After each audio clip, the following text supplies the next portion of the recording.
Out with Luca. He did indeed call to pick her up while you were out. Maybe I was wrong about him being a chancer. But now I do feel bad for leaving you all on your own, actually. Do you want to come out with me? Don't be silly, I was only kidding. I've had a long day myself, so I'm going to turn in early. A beeping horn outside the gates from the taxi she'd called sent Annie rushing for the door. Honestly, I shouldn't be back too late tonight, I promise. See you later if you're still up. And Colette, that is, if lovely Luca's not ravishing her in his boat again. She grinned and fanned her face. Lucky wagon. Kim laughed. Have fun. Arriving at his hotel, their agreed meeting spot, Annie headed straight to reception to have them call up and let Harry know she was here, but to her surprise, he was already waiting for her in the lobby. Hey there, handsome, she greeted, kissing him. Hi, he replied with a weak smile.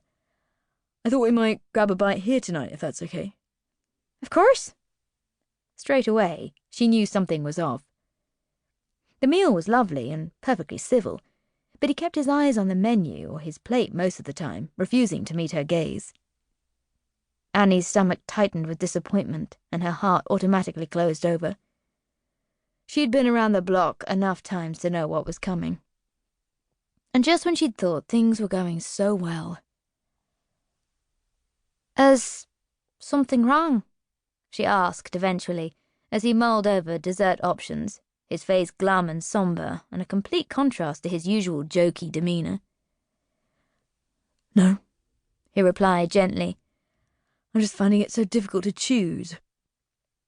I didn't mean the dessert, Annie stated sharply. I mean with you. You're acting really strangely. He exhaled. I just have some things on my mind, that's all. It's back to the real world soon, and... Annie's heart lightened a little. And you're worried about where that leaves us? No, I'm not worried about that at all. Now she automatically felt relief fill her stomach. Okay, so he seemed pretty confident about where they stood. That was good, wasn't it?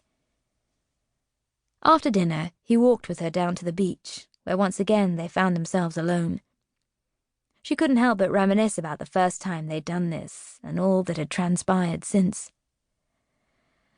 It's so beautiful tonight, she commented as they walked.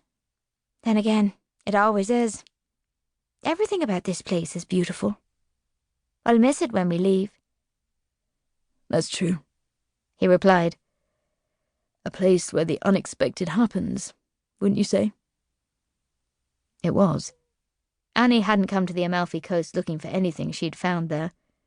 New friendships weren't on her mind, and neither was falling in love, but she'd found both just the same. Or maybe they had found her. Maybe, like Felicity said, this magical place really did have the power to change lives. Let's sit, he instructed as he pointed to one of the blue sun lounges. Annie did as he asked, and he sat beside her, but still seemed tense.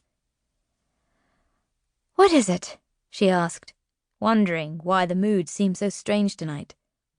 Was he maybe becoming maudlin that their time together was coming to an end? She hadn't figured him for the sentimental type.